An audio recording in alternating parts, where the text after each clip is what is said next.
153,000 odd. Well, two of them are mine. One from home and one today here at the office. Plus, he controls the counter. All right, we start off usually by going around the room, handing the microphone off and doing introductions. So,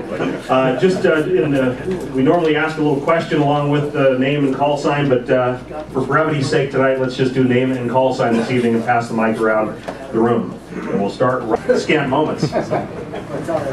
We'll start off with our presentation tonight, and then following that we have a somewhat abbreviated business meeting. Yeah, a few things to discuss, ask some opinions on some things from people, and a little bit of a date and update and some pictures to show.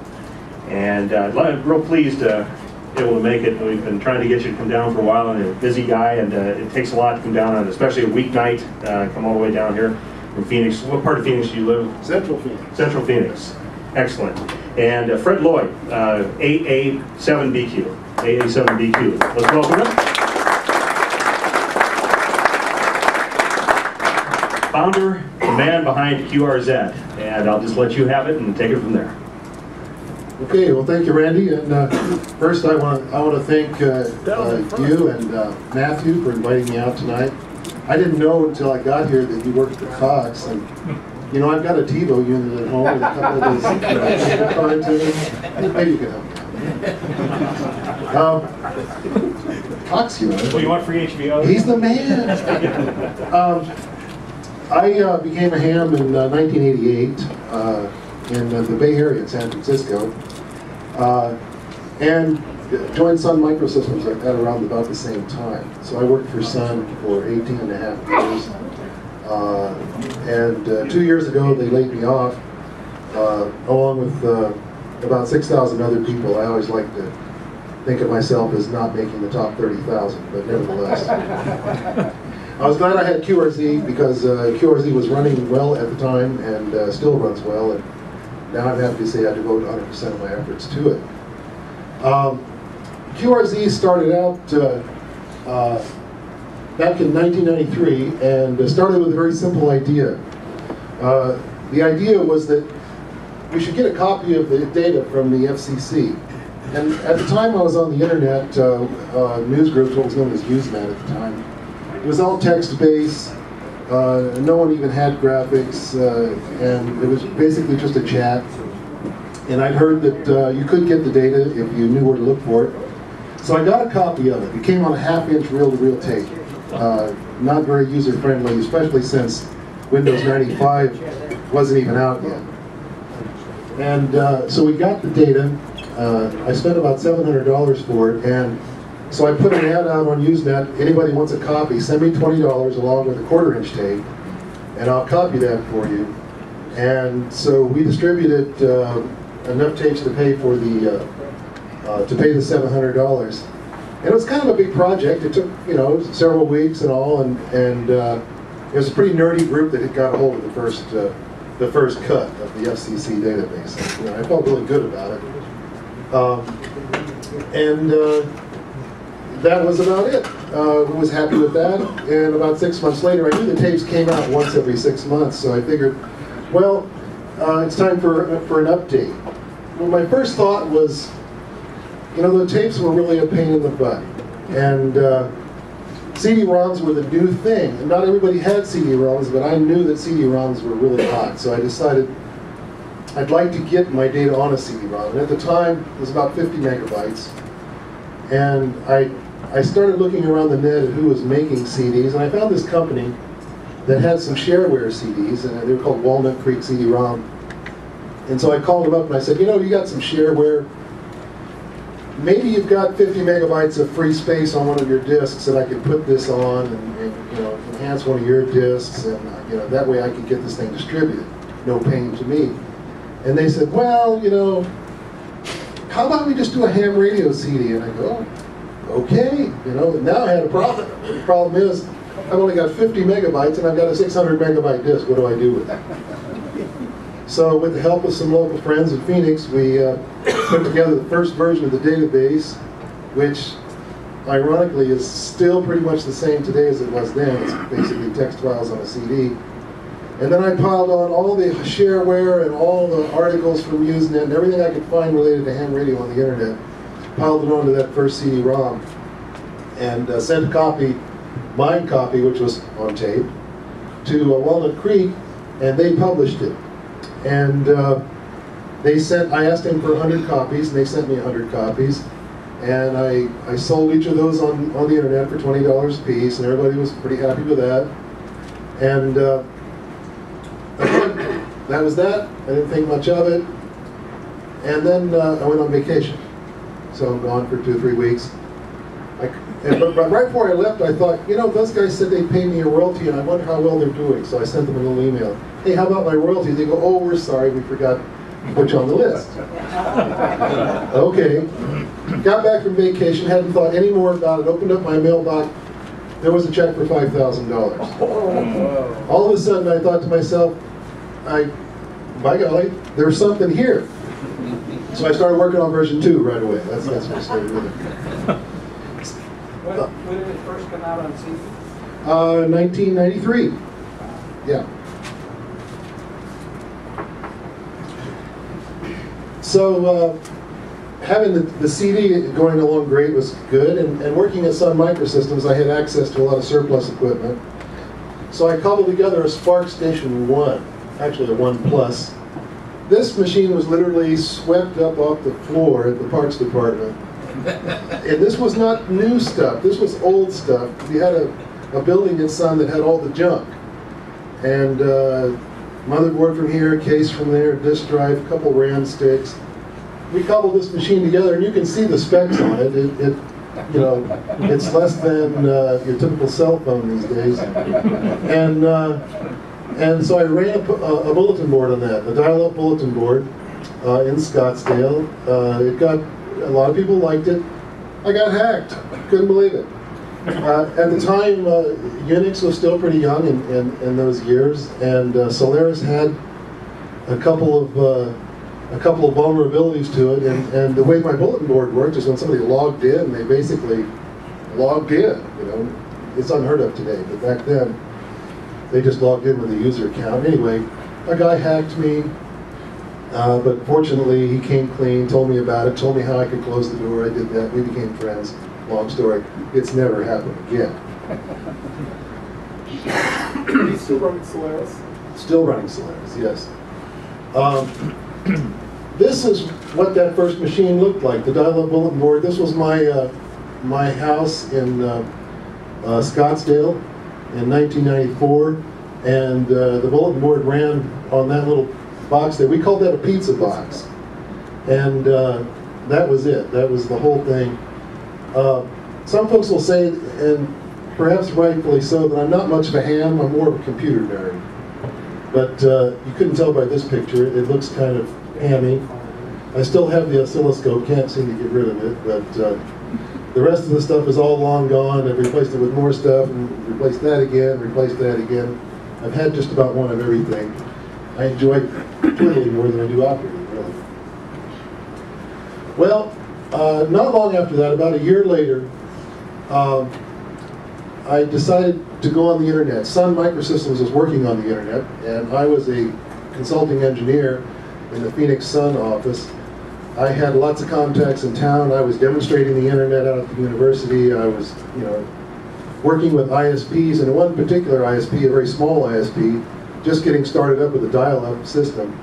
They told me that in exchange for me helping them get their system going, this was all kind of moonlighting, they said I could put my little pizza box on their network, and they had I think it was a T1, which was pretty serious, and 1.5 megabits. And so I moved in with them. And I got the name QRZ.com back then. All you had to do was write an email to the internet, and they would say, okay, it's not taken, it's yours. Simple as that, didn't cost a cent. I was not happy 10 or so years later when they told me I had to start paying for that name. I'm still not happy about it, but some things will never change. I got a Class C address space along the same time. That's a block, 256 addresses. You can't get that anymore. I think now they're trying to tell me I have to justify it, but I'm not. I'm just trashing those emails every time I come in. We retired the Spark Station 1 with the Spark Station 2 back in '94, and a little bit later I I brought that machine home and I had a T1 line installed in my house in Scottsdale, and that was a pretty big deal. They brought a tractor out and dug a hole in my front yard and buried a big cable and all this, and it was ridiculous. But I liked it. It was nice having the server at home, and CD-ROM sales were still going like gangbusters. It was 1,000 copies a month of the CD-ROM were going out back in the 94, 95 time frame. I'm already thinking, Sun Microsystems. You know, I don't need these guys, but I stuck with it. I mean, the cooler heads did prevail. And I had a wife too, excuse me. Anyway, while with Sun in '95, I moved to Colorado Springs, and I knew I would not have the internet connectivity there, so we put the machine back at the ISP, who by now had moved to Chandler. So we moved our server to Chandler. It stayed in Phoenix, and I moved away. I only stayed in Colorado about a year and finally came back. But in any event, we parted ways, but I kept working on it even remotely. And around the same time period, adopted the first relational database in Formix. And from the beginning, I've been using Apache software, and everything was written in C initially. Around that time, I started collecting QSL cards and putting them on the website. That actually turned out the QSL cards part of QRZ is really the thing that got it going. It's the same thing that got Facebook going. It's the same thing that got MySpace going. It's a picture of yourself. Everybody seems to be interested in a picture of themselves. The first call sign anyone ever looks up is their own call sign. That's right. So it was just perfect. It wasn't a marketing genius moment or anything. It sort of happened. I thought, well, that would be cool, and sure enough, it was cool.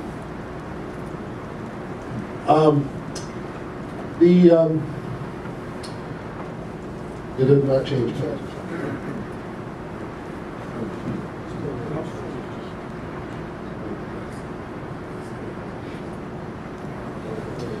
A year later, we moved back to Phoenix. I got another house in Scottsdale, got another T1 line there, and now I had a collection of servers. I had Spark Station 10, I had a Dell machine, and I also started dividing the tasks up. I had the database on one machine, the web server on another machine. At one point, the mail server, mail was a big deal, on another machine. And we started some commercial advertising, taking on ads. Some of the ads were from a commercial distributing company in San Francisco, and we had all kinds of products, some of which weren't ham radio related at all, but it didn't matter. The internet was booming, and the money was coming in, and it was paying for that T1 line, which at the time was costing something like $1,200 a month. So, you know, I wasn't shy about taking on ads. However, as the internet itself started to gain in popularity, CD-ROM sales started to go down, and they've been going down actually ever since. And around that same time frame, I switched to the Perl programming language, and I've been pretty much a die-hard Perl programmer ever since then. And only in the last couple of years I picked up a little PHP out of necessity, but most of QRZ that you see today is written in Perl. This was our web page, our main web page in 1997. This was it. When you came to QRZ, this is what you saw. You'll note that we didn't have a logo then. Basically, the logo was QRZ exclamation point. That was sort of it. And you'll see a picture here on the right of the Mir space station in orbit with the space shuttle. I was very pleased when NASA actually called me up and asked me if they could take a copy of the CD-ROM in orbit, and they did. And so that's why I spoke about it here. It's also on the International Space Station, has been there for a while. It's been a couple of years since they've gotten an update from me. I give it to them for free, but I guess they've been busy with other things, or they have the internet maybe, I don't know. But this was the 1997 page, very simple as you can see there. And then, okay, go ahead, next, yeah. This is what our server looked like around that time. This was in the closet in my house, in the second house in Scottsdale. The Spark Station 10, these are the 8mm tape drives up at the top. Those look like DLTs, might have been. Of course, I had a router and a switch, and the T1. I had two different T1s. One I had changed providers, and so that's why I had two boxes. I only had one T1, Dell machine, etc. Go ahead. I think I see a Morse code key there. That's a Venture, right? That's it? That's right. I still have that panel. And then a year or so later, this is what the website started to look like. Again, we didn't have the discussion forums and whatnot that we have now, but this was the format. So as you can see, it's continually upgrading a bit. I'd already started to get into this blue color scheme, which sort of remains today. A year or so after that, we're starting to get a bit more advanced. By the way, I downloaded these pages today from this website called archive.org, also known as the Wayback Machine. Some of the graphics are missing. I just don't have them anymore. But you'll note that at this time now, we've got the QRZ logo finally, which I actually did that in Adobe Illustrator. So, as you can see, we had Flycast, which was one of our advertising suppliers, the one I was telling you about that had odd things. We were selling call sign lamps. I don't know if any of you ever saw one of the call sign lamps, the desk lamps. Anything to help pay that $1,200 a month T1 bill. And these, meanwhile, the CD-ROMs are still going. This was our 9th CD-ROM. Now, we made one CD every 6 months. We still have. We've just completed the 33rd edition of the CD-ROM, which is black now. I just keep the color changing all the time, but this was the collage of the first 9, and I believe I used that as an ad in some place. By 2000 now, we've got news, headlines that come across, and a lot of articles. I can't remember at this point which software I was using, because we had quite a few different packages, bulletin board packages, discussion forum packages. Those of you that use QRZ a lot now know that we use vBulletin, which has sort of become a standard. But at this time, we were using something else. So as you can see, this is starting to evolve into what we know today. 2001, most of the images are missing from this, from that Wayback Machine that I was talking about. Here, however, you can see we've got the primary focus on the main page are the headline articles, and that's something that we continue to do today. Okay. Here's a better look a year or so later, 2002. Now you can see we've got our left-hand sort of the premier advertisers. We've got top ads running. Ads are really the engine that's making QRZ run now. Is because the CD-ROM sales have basically tanked at this point. Whereas I had mentioned before, they were 1,000 a month. Now they're literally 1,000 a year. So the CDs are not really are happening anymore. Online swap meet has also been very popular. Since we've adopted, during the lifetime of this online swap meet, the AORL swap meet disappeared altogether. I don't know if we did them in or some other things did them in, but they no longer exist. Just to put this in perspective, websites like Google, MySpace, Facebook, YouTube, none of them are as old as QRZ. We've been around longer than all of them. So. None of the rollers are as old as you. And that's why I'm married her. Oh, okay. There we go. So in 2003, I moved to Phoenix from Scottsdale. She had something to do with that. And this is what the central server complex looked like. This was, again, in our house, in an office in our house. Note that I've got more equipment now, more servers. They're sort of listed out here. what functions they perform. At this time, I had two T1s now. I had two T1s in parallel for 3 megabits to keep up with the traffic. Notice that 6 by 9 gigabyte disk array, 54 gigabytes. That thing weighed as much as a Volkswagen, and of course, today you know what it's worth. So that dates this picture right off the bat. Then the big thing that happened to QRZ was the move to the data center. In 2004, we moved into one of the biggest data centers, commercial, not one of the biggest, but certainly one of the nicest ones in downtown Phoenix, that's housed in what used to be the Arizona Republic's building, their original building on 100 Van Buren, First Street and Van Buren at the corner there. Now it's a big commercial data center with massive fiber pipes and thousands and thousands of servers. Well, anyway, we rented a rack and got a 10 megabit connection there. And basically, I just moved the stuff from the other room into here. These are Ultra 2 Sun systems. The disk array appears here again. And that's, I think it's a 420, probably. 420. I got a 220 later on. But that was the cabinet. This is just a roll-around table. It's sort of a loaner they use in there. This is what it looked like in the rear.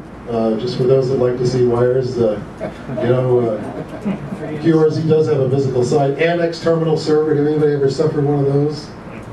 Pretty painful. And all that stuff. I really despise serial connections now. After that, yes. So by 2007, this is what QRZ started to look like, or is looking like. It doesn't look a lot different than that today, really. All the main things are there. We'll see a later shot here in the next on the next page. Today, this is the current server rack that QRZ runs in. Most of the equipment that you saw in the previous photos is all gone. Got the Cisco 7100 here. This is, I don't know what that is. That's the back of, so that's the back of the switch. That's a gigabit switch. This is our main web server, the one that all the QRZ web pages come on. It has dual 146 gigabyte serial attached SCSIs, and it's a dual Intel processor box from Sun. It's called the 4100. This was our mail server for years. We don't use it for mail anymore. It's a V120. It's the only piece of Spark architecture hardware that I still have. This is a 4200. This is the database. The call sign database lives in this box. It has 2 drives. These are 2 blanks. It's got still just 2 processors. They're about 2.1 gigahertz or so, and we'll probably have, I think, 16 gigabytes of RAM in there. And then this box is the V40Z. It's got quite a few 146s in it, SCSI drives, 16 gigs of RAM, 4 processors, 2.1 gig Intel, and it runs the latest Solaris 10. It is the forums. All of the discussion groups and all that run around that box, including its own database. So it's more or less a self-standing. Down at the bottom here, those are a couple of network-attached disk drives that I use for backup. I'll do all my backup now as disk to disk. I stopped using tape completely a few years ago. You have a write-away of the server? No write-away, no, just straight disks. Yeah, it's amazingly. The performance needs aren't really that great, despite the traffic. This is today's web page. This is actually from today. This is what QRZ has evolved to, and it's busier than it's ever been. Go ahead. We are the #1 ham radio website. No one ever told me that. I just sort of decided it. So anyone can argue that. I want to hear it. Okay. We do get 50,000 visitors a day. That means 50,000 unique IP addresses enter our server a day. That's like Bank One Ballpark or Chase Field, full of people coming to QRZ every day. And each person looks at about 10 pages. That's 500,000 web pages per day, as you can see there. 1.2 million call signs, 360,000 people have registered. I think about 100,000 of those have lost their password. Because we get about 1,000 requests a month for lost passwords, and those are the people that, oh yeah, I changed my email address too when I lost my password. Okay. All right, I can help you. Now the #1 income source for QRZ is membership subscriptions. We have the XML data online. We have the option to remove all the advertising from QRZ, and a few other bells and whistles that we sell in subscription form. And that revenue stream is the primary income for QRZ, followed closely by commercial advertising. That's the gigaparts and the radio dealers and all that, still helping us out. CD-ROM sales, as I mentioned earlier, have dropped off to nearly nothing, but we still print them. And we also started, this last time around, making them available as a download. And I actually rented a server especially for that from another company, so that I didn't have to, wasn't impacted by the bandwidth or the total gigabyte capacity. So anyway, you can download the CD-ROM now, but it's become less and less relevant, really. The CD-ROM has. In the future, this is what's upcoming in 2009. The first thing I want to say is that we're going to do an online logbook. This is going to be a big deal.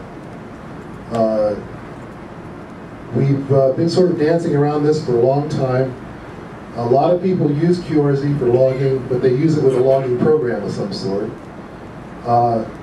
When we introduce our logbook, it's going to be integrated right into the site, right into your call sign page. It's going to include statistics. It's going to let you know, for example, how many countries you have and how many bands you've got. Everything you'd expect from a logbook. It's not going to be the world's best logbook. I'm not trying to compete, for example, with HRD or any of the popular high-performance logbooks, but it's going to be a good place where you can keep a record of your information, and we're going to accept uploads and downloads of the data. For in ADA, yes. We're also introducing some new staff members. I'll make this announcement tonight. Riley Hollingsworth, K4ZDH, is going to join the QRZ staff. We're very happy to have him on board. He'll be coming on the next couple of weeks as a moderator. And I always get email from everybody with suggestions. Some of them my response is, well, it won't fit, but in other cases I say, okay, bring it on, because I love suggestions, and a lot of the really great things that have happened with QRZ have come from people saying, hey, why don't you do this? So I'm still trying. Next page, please. Anyway, here's the contact information. My super secret Skype account name there, if you want to get me on Skype. And this presentation is downloadable as well on QRZ. And before I stop to take any questions, I just wanted to again put in a plug for the QRZ ham radio CD-ROM. And since I brought my wife along, let you all know that I'm doing an Oprah moment here. Everyone in this audience gets a copy of the QRZ CD-ROM.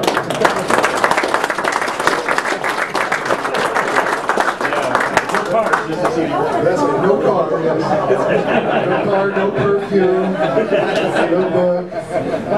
No license, no insurance costs. That's right. No tax on this either. You can kind of let that slide. Okay, thank you very much. Thank you.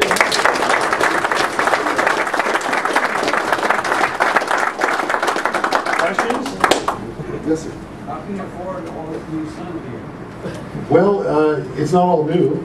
I buy most of it on... Bags look pretty good. It does look new, but I bought it on eBay. The V40Z with 16 gigabytes of RAM and 4 processors and 5 disk drives, it was $800 or $900. Well, it fell off the back of the truck. No, they're just really a dime a dozen right now. They really are. Yeah, and that's how I've been doing it. Are you the only person that sells the database? That sells the call sign database? No, AES sells it. Now, are you talking about the QRZ database or other? The FCC database. Yeah, Buckmaster is a vendor of that. There's a couple of other vendors. Flying Horse is still in existence, and I think they get a copy of it. Anyone can get the FCC database just by logging into the FCC and downloading it. 76 meg. 76 meg. Yeah, 76 meg. Right, and it's in a pretty weird format, but you get around that. Yes, sir. Did you do the picture screening yourself, and can you allow for more than one picture? I used to do the picture screening all myself. The question was, do I do the picture screening myself? And number two, do you allow for more than one picture? I used to do the picture screening. The way it used to work is you'd upload your picture, it would come into a queue, I would look at it, I would resize it, I would check it for content.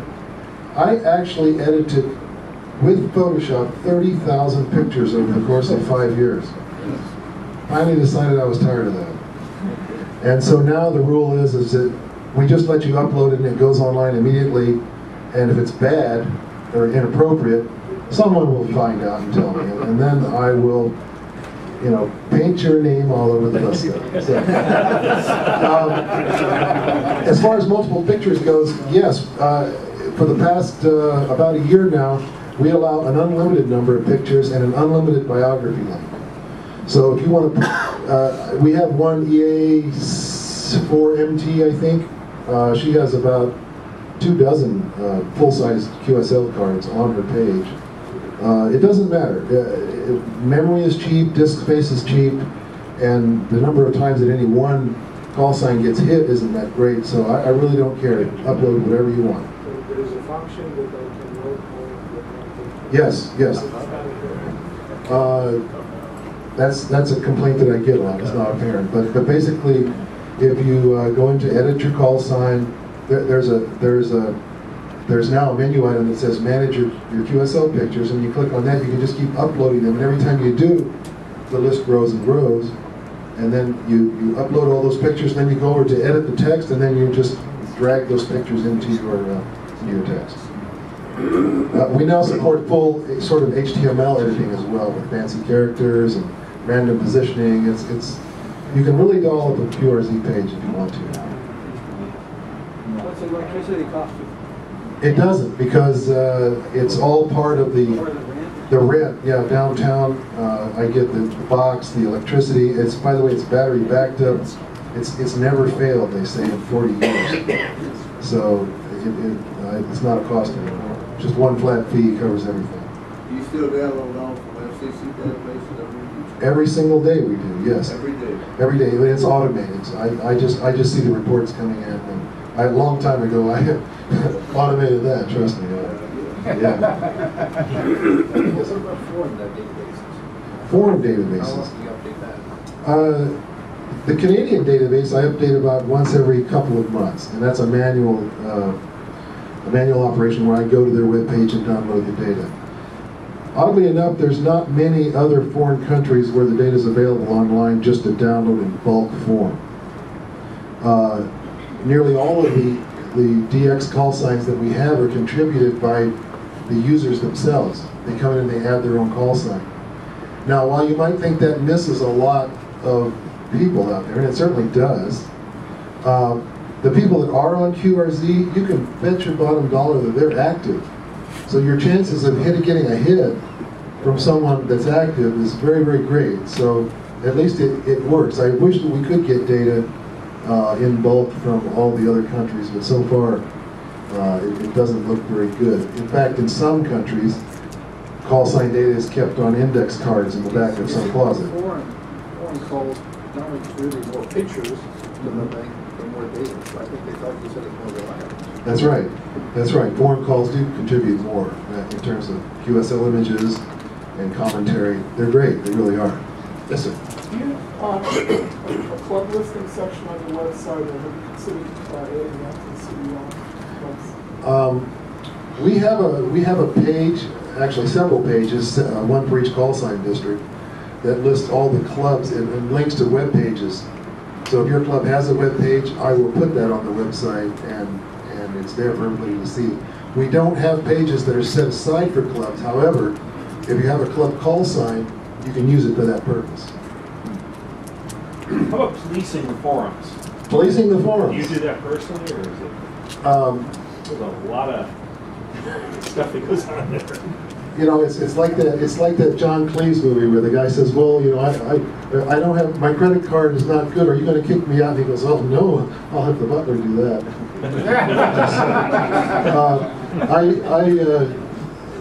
I can't. I have volunteers that do most of the policing. Sometimes it'll come to me. I get all the complaints, certainly, but policing the forums is very difficult. The people that are out there to cause mischief can do it using the most flowery language imaginable, that's sweet and nice, and yet you know that the guy's rotten to the core. And then if we kick him off the system, then he's, "Oh my God, freedom of speech, you guys are censoring me," and blah, blah, blah, blah, we're tired of hearing. So one of the things I like to tell them is that of all the traffic on QRZ on a daily basis, 500,000 pages, 5% or less of those are in the forums. So I don't care if you go away from the forums. Just, you know, it's not our core business. We're here to help, but you know, don't abuse it, is what I tell them. So what's Riley going to do? Riley's going to be a forum moderator. He's going to hang around in some of the forums and basically help people keep it clean. One of the problems we have is people that don't know how to argue, that they get upset when you challenge their position. For example, one of our rules is that you can't, personal attacks aren't allowed. You know, you can attack the idea, but you can't attack the person, and there's so many people that can't figure that out. And that's the reason that we have to have moderators, and we're very grateful that Riley's volunteered to step in and help us with that. Yes, sir. Yeah, do you have to pay for some of the content that you use, like the maps? No. The maps, the Google Maps are free. It took a lot of programming to make them work, but no, there's no charge for any of that. Because I find it fascinating.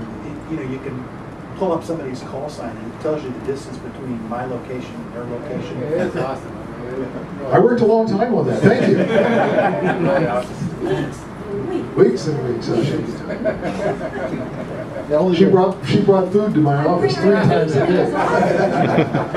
2 meals a day living. 2 meals a day. The rub line calculations are fun, aren't they? Oh well, I downloaded them wherever I could. Yes, sir. Well, if you got Riley on board, what are the chances of using him for some opinion pieces or running commentary on ham radio events, that sort of thing? Well, I'm certainly going to encourage him to do that. We're all sort of hoping that he will. He's a civilian now. He's not associated with that. Opens up all sorts of possibilities. Yeah, and he's a very good guy, you know, from a personal level. So I'm hoping he will. Pardon? You've gone to college, so you wouldn't have to close one too. Now that you've retired, your wife doesn't close one too. Oh, yeah. Sort of like President Bush, you know, he's picking up dog poop now. Okay. Yeah, that's right. Okay, folks, thanks so very much. Thank you.